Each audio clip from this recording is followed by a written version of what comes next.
we're getting some good words on here. So I know this is getting long, but I just want to keep you, to get back on track again.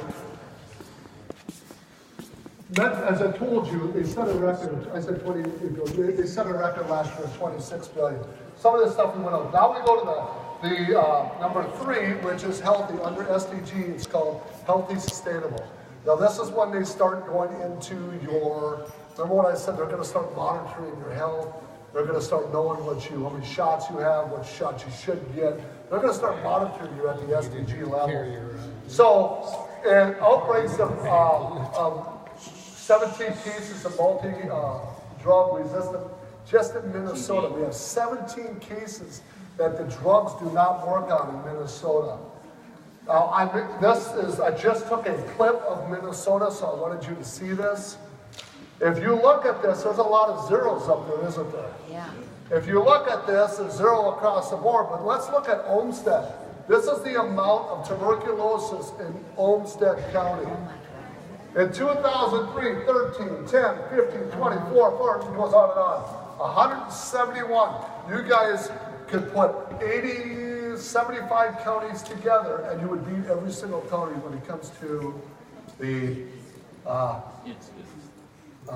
tuberculosis cases. So this is an alarming picture. This is your county. So if you look at your county, you got Hennepin. If you got Hennepin and Minneapolis, look at here, Hennepin County. They have 1,252 tuberculosis cases. If you take Edina, Bloomington, and Richfield, they have 103. These 3 major cities, you guys are 171. What is that telling you about your tuberculosis cases in Minnesota? It's bad down here. This is really, really an issue that you guys need to pay attention to of what you're, and she sneezes. Good ad lib, I like it. Cover her up. Okay, so let's look at the poverty rates. The poverty rates, it says the poverty rate for a native-born person in Rochester is around 9.2. That's below the state average and the national average. But if you look at the poverty rate amongst foreign-born, they're at 25%. So I'm asking you the question, if you cannot take care, if you want to keep bringing more and more people into this country, you want to keep bringing more and more into this city, and you can't take care of what you have already, you got a problem. Because if you can't take care of your children, and they're at 25% poverty level, below poverty, why do you want more here? You can't take care of what you have now. It doesn't make any sense. Let's bring in more people. Let's create more poverty. If you create more poverty, then what? Then we create more programs. Yes. More programs create what? Yeah. You know? And I want you, I've been showing these graphs wherever I go, and something just happened since the last time I was in Rochester. Do I believe that they're monitoring me? Do I believe that they're watching me on YouTube? You know why? This graph here, when I go look up the poverty rate, because I always show each city what the poverty rate is, do you know what they did? They changed. This says, nope, this says native born, and this one says native born. Oh. They changed it. They will not let you know. It still has the same stats, you gotta know how to read it. They don't want you to know that there's a foreign-born population in here. They changed the stats under Minnesota. They're taking out the word foreign, they're taking out the word illegal, and they're taking out a lot of words. So you can't track this anymore. You can't track this. Their government is playing a trick on you. They don't want, and I can pull this up for you. I can't find it anymore. It says native born. I know what it is, but I know what it is. Native born, native born. They must be tracking me because I'm the only one showing these stats. Nope. Colors are the same. They just took the words out. Yeah. Just the words that changed it. Yep. Changed the words, yes. Native born, native born. Yep. So in Rochester, Minnesota, you have a black poverty rate. This is unbelievable. You guys, remember I just told you it's 25%? If you go into the blacks, they're at 43%, almost 44% below poverty. If you can't take care of your own citizens, why are you bringing more in? This is your area. So if we look at 2012, I know it's an old graph, but you can see all these people at the state average as you cross. But if you look at the small end rate, oh my God, they're still in the 60th percentile. And their unemployment rate is up in that area too. So, this is the globalist plan all along. yes. They're trying to do that in all. So, now, the last part of this is where I really want to hit home with you guys, because I think this is the most important part. Well, I think a lot of it's important.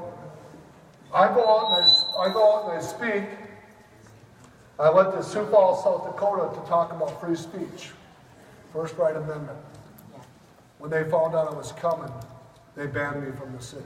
yeah, it figures. No, they said that they put it out there, and they banned me from doing any event there, because why? Because they signed on to an inclusive cities resolution that people like me can't speak in cities like them. They banned me, Sharam Haney, Phil Haney, Jim Simpson. All of us were banned at once. We are not allowed to speak in certain cities. They will ban us. Free speech is now being taken away. They are monitoring me on YouTube. I believe that someday you'll probably hear my name on the front page of the newspaper, and I'll be died by an accident or something. It'll be something strange. But they don't want this message out. So what does the First Amendment protect?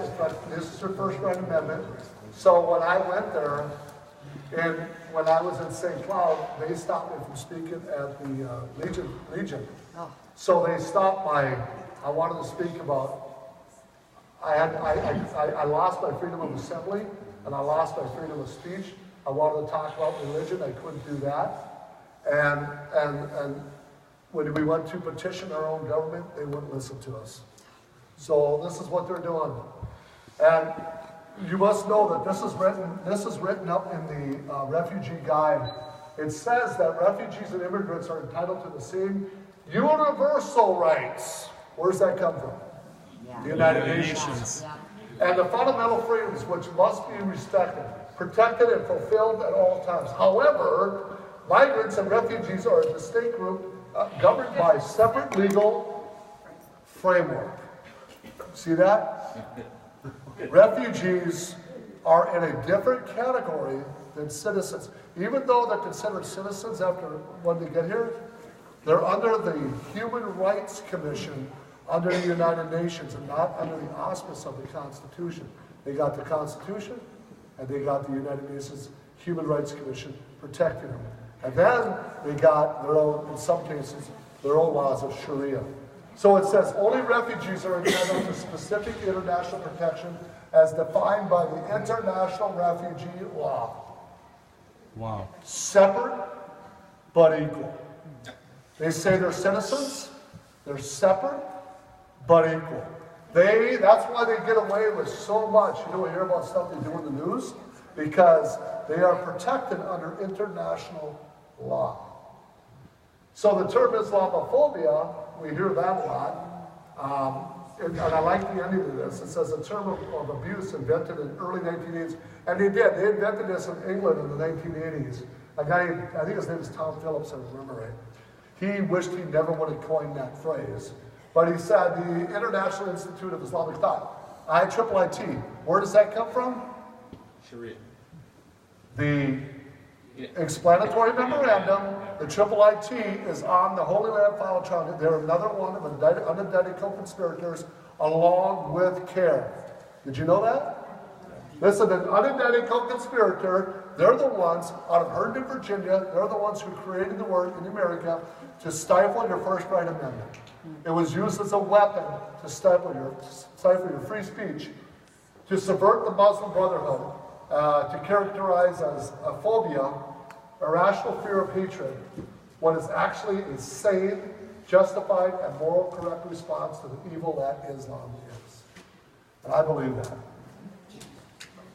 So, the Under the international law in 2007, you guys aren't going to like this too much, but under the Human Rights Commission, everybody is considered an individual. You're considered an individual as a man, a woman, if you're gay, straight, if you're whatever. You're all considered individuals. In 2008, in the United States, the General adopted a resolution combating defamation of religion by 108 to 51, with 25 abstentions. The resolution expressed deep concerns about the negative stereotype of religion and manifestations of intolerance and discrimination in matters of religion belief. But the only religion mentioned by name is Islam. So it says, what this resolution did in effect was give Islam the right of human status. 1.8 million people are considered one now as an individual. If I insult one, I insult everybody. If I insult one gay person, I only insult him. Or one white person. If you insult one, that's why they're coming at you, that you cannot, your Islamic, your speech is being taken away from you under international law because Islam is considered one as a whole of 1.8 million. This should be very alarming to every one of you because this was passed and the European Council tried to stop this and they were outvoted by the OIC. And so in Canada they got M103, which means that they passed Motion 103 to take your freedom of speech away from you. In parts of Canada, it's a motion, but they could actually fine you or throw you in jail if you say, I hate Islam in Canada. They could actually come after you, and they are coming at you in Canada under Trudeau. So this is important. So is it the United States and can it apply here? What do you guys think? We got the First Right Amendment. We got the freedom of speech. But you can't speak in South Dakota. Yeah, but that's the city, right? But under the Constitution, I have the First Right Amendment, correct? Right.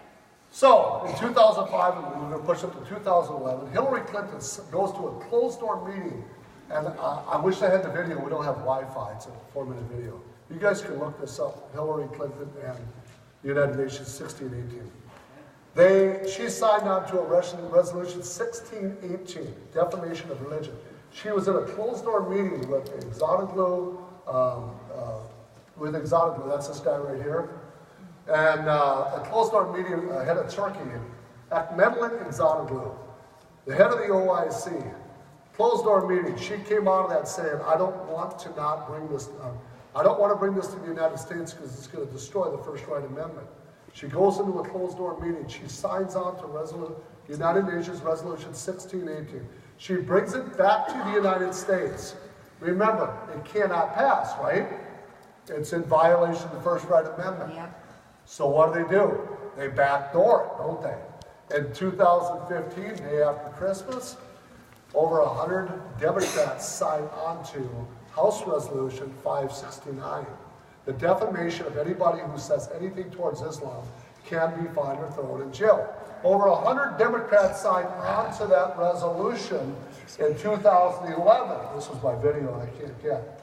So it says, now if you look at defamation, it says that if you blaspheme Islam under the 5 levels of jurisprudence under Islamic school of thought, and these are the schools of scholar, it says that if anybody blasphemes religion, they are to be a death sentence.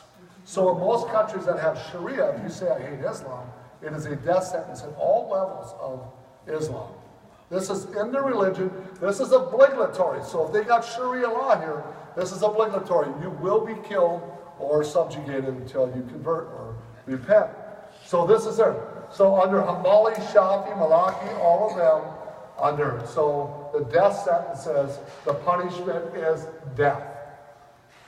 International law, they got voted in as a human rights as one individual. Do not blaspheme. So we're still in America. Does Hillary Clinton get what she wants? Well, Hillary Clinton did. And it says, but her conference announced immediately reignited the OIC's demands for the West to punish. The OIC, Organization of Islamic Cooperation, 57 heads of state. The largest bloc of the United Nations. When Obama said, you remember this? I went to 57 states. Yep. And everybody laughed and said, he's a Harvard graduate, it's 57 states. He wasn't talking about 57 states, he was talking about 57 heads of state, which is the Organization of Islamic Cooperation. He went to them, and nobody caught that. It says that she brought that over here, but 569, the Islamic verse is 533 and 3357, the blasphemy laws. She brings it over here. It says, condemning hate, bigotry, and violence and rhetoric towards Muslims. 569.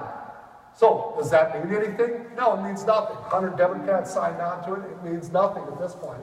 They can't get anybody to pass this. But they're pushing for it, right? So they have to change the terminology. They then, the Anti-Defamation League, or the Muslim, the Jewish population gets involved, and they want to be added to the list. So they add them, so they change. This is the rest. Have you noticed this is HR Dixon says all Muslims is included? So we go into here, and you can see Keith Ellison's name's right at the top, along with who? Tim Waltz, Nolan. They signed on to it. So Tim Waltz is the right directly in your face to take away your right to free speech when it comes to religion. And our guns. He's on his way. This is so important. This is so important, guys. So then, what does Keith Ellison do? He holds up the Antifa. Yeah. Remember that? Yeah. So he's smiling as he holds that up. So, now, 569 doesn't go anywhere. They had to change the terminology, right? They had to change the terminology. They had to include a few more. They had to say Sikhs, Hindus, minorities, blacks, Christian or Jews, but what name is missing out of there? Christians is missing. On United Senate Resolution 118, Kamala Harris, Feinstein, and one Republican sign on and sponsor the bill to take away your first right amendment to all Christians. He signs on, Mark Rubio signs on the Senate Resolution 118. So Mark Rubio, and if you look up, it'll say he is a treasonist in the First Amendment. He is a treasonist in the United States Constitution. Amen. He signs on to this, but again, it doesn't go anywhere, so they take that back. I take that back. This was passed at the United States Senate. It passed. This passed the Senate. So now what does that mean? It's sitting in the House right now.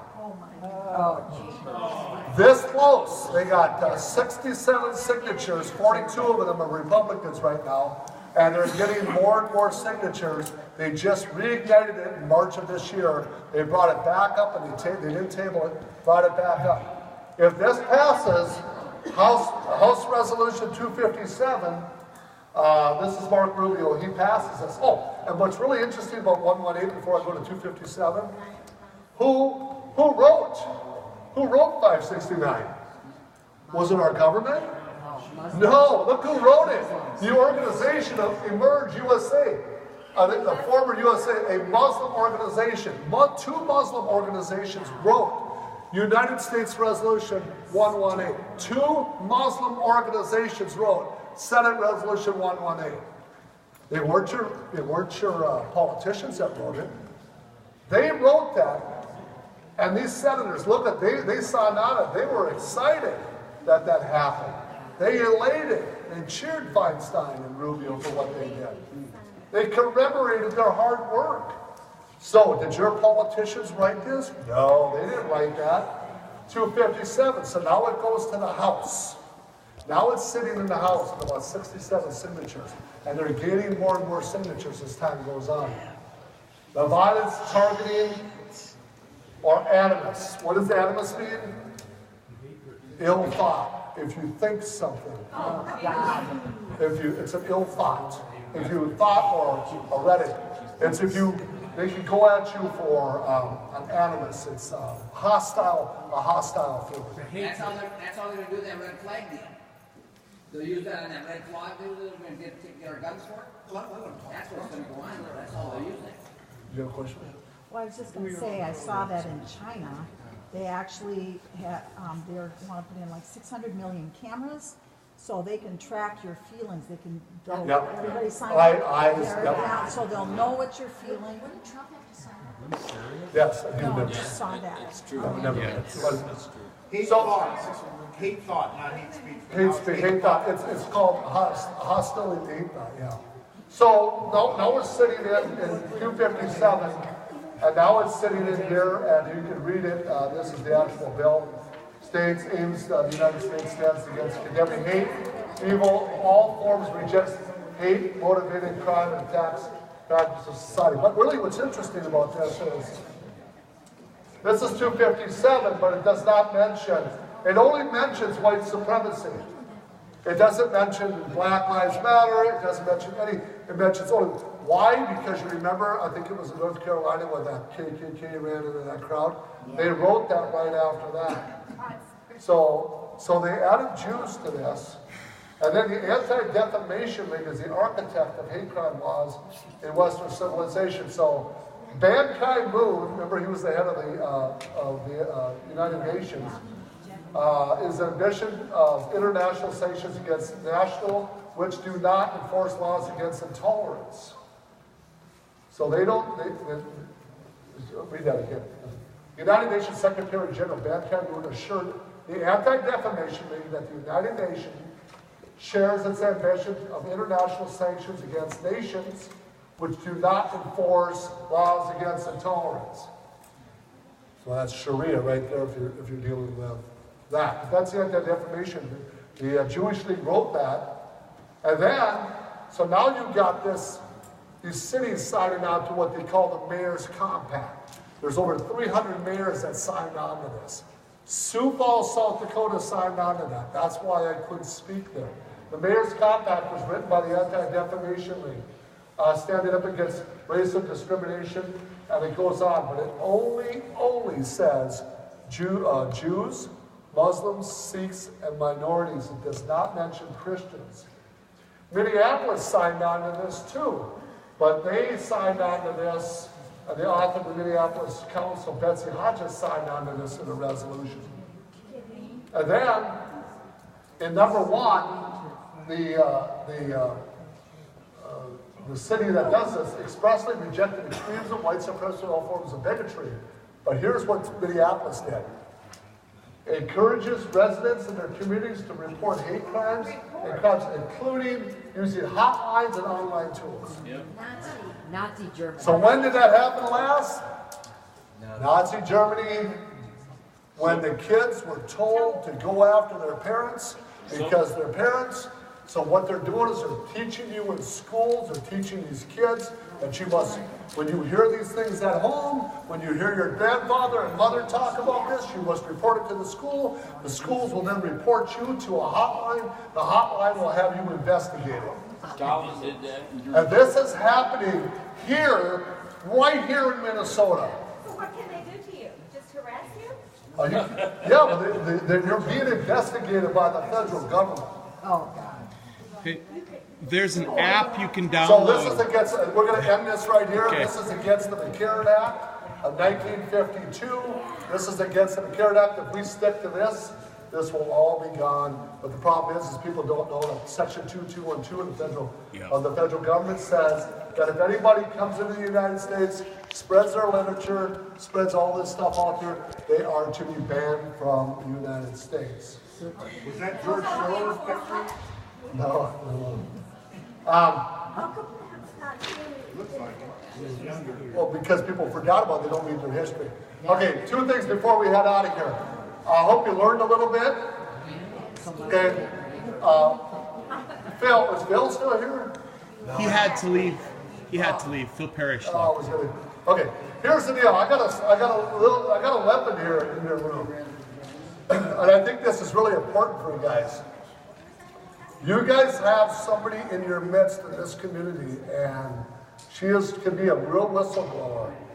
Everything that I told you tonight, she can back up. I told you about the grants. I told you about how they write grants. I told you about how the grants all have sustainability attached to them. You have to know somebody who writes grants. You have to know how they're written. That person lives here, right in the community, who wrote the grants. She told me on the phone that she wrote these grants, and sustainability is attached to almost every one of them. They are infiltrated.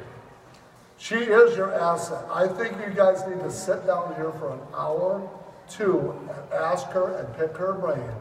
And I think she should come up here for 5 minutes, and I think you should pick her brain, because she is your asset to stop the Blandon Foundation coming in here. We need to get on board with a lot. I'm going up here in a second. The John Birch Society is here tonight. They've got literature back there. Mark Griffin is here. We need to get on board with them. They know a lot of this stuff. Wes from Rochester. We got some big hitters. We got Steve Drazkowski was in here. was he? Yeah, Representative Drazkowski. Yup. He had to leave. He had to leave too, but he was here for 95%. Oh, okay. We got Margaret Starry, who has a blog going out through all of Minnesota. Everybody got Margaret's blog. She's here tonight. She's over there standing. If you want to get on her blog and find out we're trying to hit all these cities so everybody can get out and talk to each other. Yep, she's got a sheet back there. If anybody wants to know, I've got a sheet. I have 20 of them. If you want to know what happened in Austin, Minnesota, geez, I hope I have copies. I'll have to look.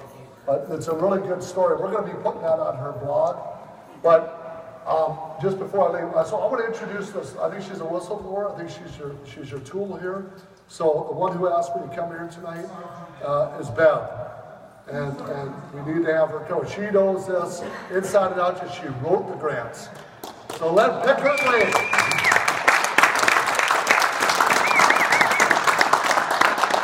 I asked Ron to come to our county